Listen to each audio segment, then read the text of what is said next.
Assalamualaikum, dear students.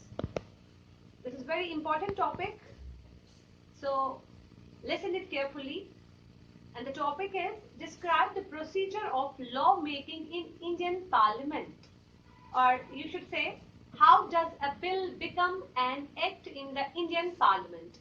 ऐसा भी पूछा जा सकता है कि हिंदुस्तान की पार्लियामेंट जो है वो किस तरह से लॉ बनाती है, लॉज किस तरह से पास किए जाते हैं, या ऐसे भी पूछा जा सकता है कि चूंकि लॉ तो बाद में ये बनता है, पहले ये बिल होती है, ये बिल जो है ये कौन कौन सी स्टेज से गुजर के फिर एक्ट बन जाती है, लॉ बन जाती है।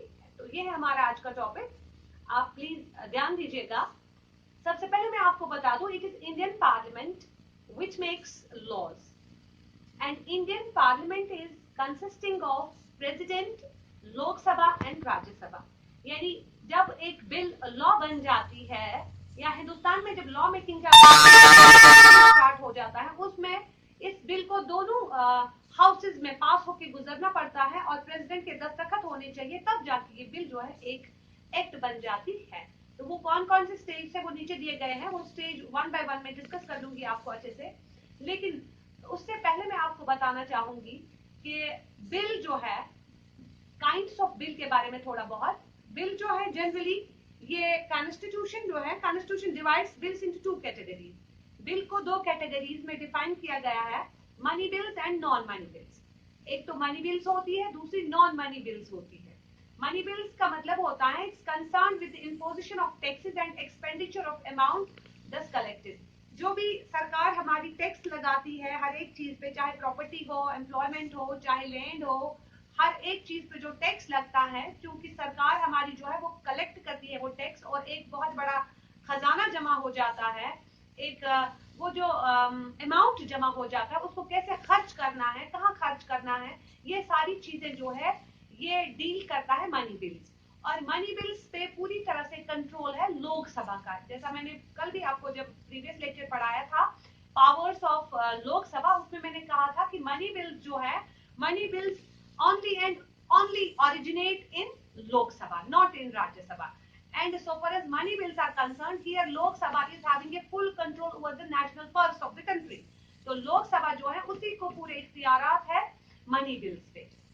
अब जहां तक नॉन मनी बिल्स की बात है, उसमें ये है कि उसमें हाँ, और एक इंपॉर्टेंट बात, जहां तक मनी बिल्स की बात है, मनी बिल्स का ये ताल्लुक है कि ये बिल्स जो भी है, these are introduced by ministers. These are introduced by ministers. फिर रहा नॉन मनी बिल्स।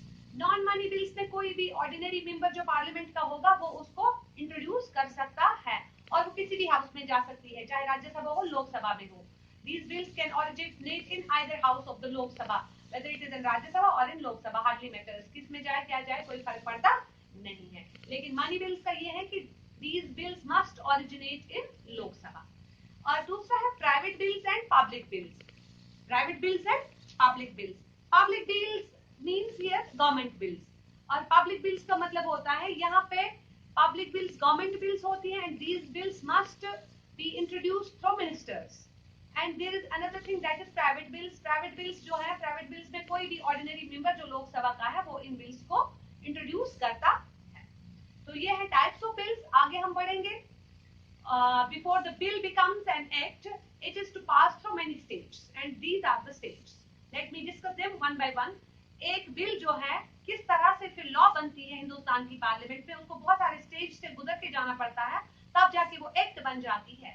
सबसे पहले जो है that is introduction of the bill. बच्चों अच्छे से ध्यान दीजिएगा, इंट्रोडक्शन ऑफ द बिल। सबसे पहले तो मैं आपको ये बता दूं कि ऑर्डिनरी बिल जो है can be introduced in any house and by any member of the house. यानी कोई ऑर्डिनरी बिल जो है उसको कोई भी इंट्रोड्यूस कर सकता है, उसके लिए जरूरी नहीं है वो मिनिस्टर हो, कोई भी ऑर्डिनरी मेंबर हो हाउस का, और वो किसी भी हाउस में भी इंट्रोड्यूस हो सकती है।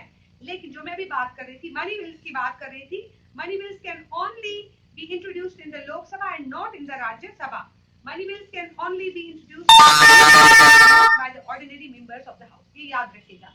मनी बिल्स का ताल्लुक जो है ये लोकसभा से है, ये लोकसभा में इंट्रोड्यूस होनी चाहिए, और ये थ्रू मिनिस्टर ही इंट्रोड्यूस होनी चाहिए, या पब्लिक बिल जो भी हो। उसके अलावा जो नॉन मनी बिल्स है या प्राइवेट बिल्स है, वो किसी भी हाउस में जाए कोई फर्क नहीं पड़ता, और उसको कोई भी ordinary member of the house जो है इंट्रोड्यूस कर सकता है। अब यहाँ पे आगे बढ़ेंगे कि जब बिल एक मेंबर को, चाहे अब वो यहाँ पे मनी बिल्स हो, चाहे नॉन मनी बिल्स हो, पब्लिक बिल हो, प्राइवेट बिल हो, कोई भी बिल जो है किस तरह से इंट्रोड्यूस होगी। सबसे पहले तो उसको क्या करना है, जो मूवर होगा, जो बिल को आगे ले जाने वाला होगा, seeks the permission of the house.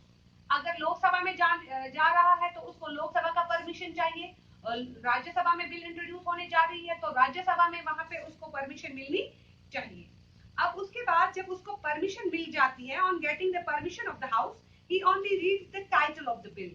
अब जब उसको परमिशन दी गई, ठीक है, बताइए क्या आप डिस्कस करना चाहते हैं, कौन सी ओपिनियन लेके आप आए हैं, जरा बताइए बिल का टाइटल क्या है, आप उसको हाउस में पढ़ सकते हैं।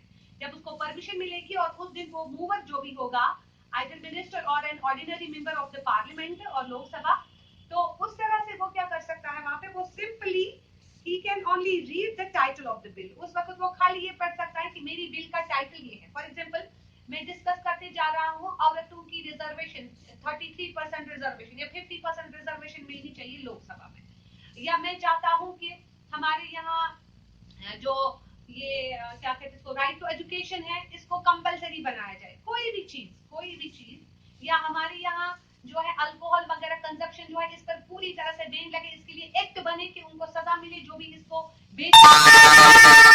तो इस तरह से जो मूवर ऑफ द बिल होता है उसको सिंपली पहले टाइटल पढ़ना है बिल का, हम किस पर डिस्कस करने जा रहे।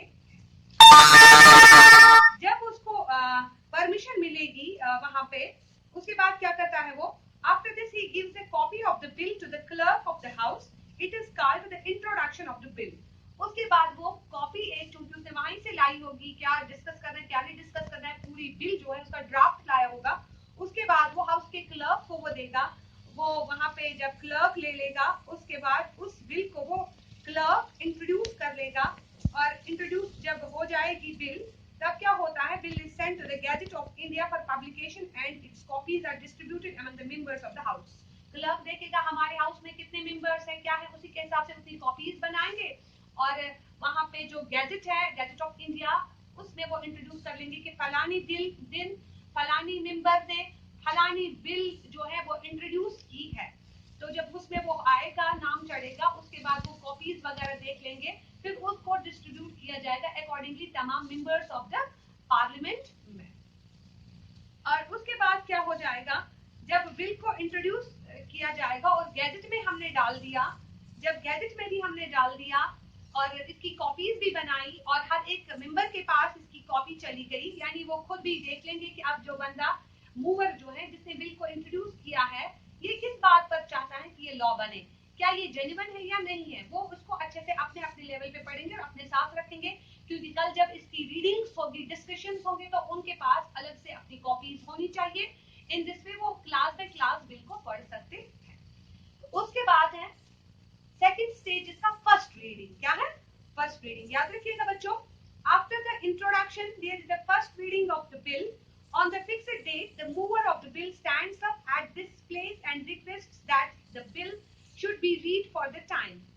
सबसे पहले तो वो अपनी जगह पे खड़ा हो जाएगा, क्योंकि वो भी विंग का मेंबर है, हाउस का ही मेंबर है, और वहां पे खड़ा होके वो परमिशन मांगेगा कि मुझे इजाजत दे दीजिए, मैं चाहता हूं कि आप लोग अच्छे से सुने और मैं इसकी शुरुआत कर दूं, मैं इस बिल को पढ़ूं। और उसके बाद जब हाउस उसको परमिशन दे देगा, उसके बाद वो एक्सप्लेन कर देगा बिल के मेन प्रिंसिपल्स, इसके ऑब्जेक्टिव्स क्या क्या है, और उसके बाद अच्छे से वो चाहेगा कि तमाम ऑब्जेक्टिव्स, तमाम प्रिंसिपल्स बिल के डिस्कस करके वो चाहेगा कि मेंबर जो है वो भी अपनी राय दे दे इस बिल के, या तो फेवर में या तो अगेंस्ट। क्योंकि ऑब्वियसली जब वो बिल को डिस्कस कर लेगा, उसके ऑब्जेक्टिव्स डिस्कस कर लेगा। फॉर एग्जांपल, हमारे यहाँ पहले अभी आज तो राइट टू एजुकेशन जो है दिस इज फंडामेंटल राइट, लेकिन पहले वो एक बिल थी, और जब उसको इंट्रोड्यूस किया गया तो वहां पे उसके ऑब्जेक्टिव्स देखे गए कि अगर हम free and compulsory education Hindustan के बच्चों को देंगे, उसमें ज्यादातर लोगों का फायदा होगा, क्योंकि हिंदुस्तान जो है ये यहाँ पे बहुत ज्यादा लिटरेसी भी है, और दूसरी इंपॉर्टेंट बात ये है कि यहाँ पे पॉवर्टी है, तो उस लिहाज से ज्यादा लोगों का फायदा होगा।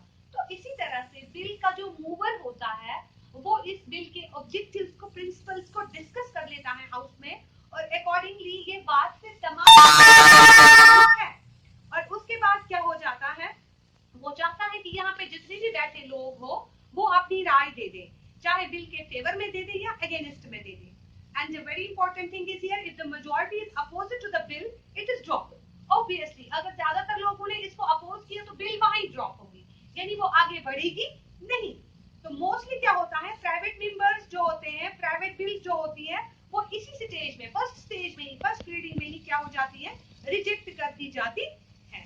हाँ, वो बिल तभी आगे बढ़ेगी जब उसको कैबिनेट का सपोर्ट मिलेगा। तो इसी तरह से कैबिनेट का सपोर्ट मिलने के साथ साथ जो बिल है उसको मेजॉरिटी जब सपोर्ट करेगी तो बिल आगे बढ़ेगी। अब जब बिल को सपोर्ट नहीं किया गया वो वहीं ड्रॉप हो गई। अब ऑब्वियसली जिस बिल को सपोर्ट मिला वो आगे बढ़ेगी और फिर आगे होगा तीसरा स्टेज। तो वो हम कल पढ़ेंगे इंशाल्लाह।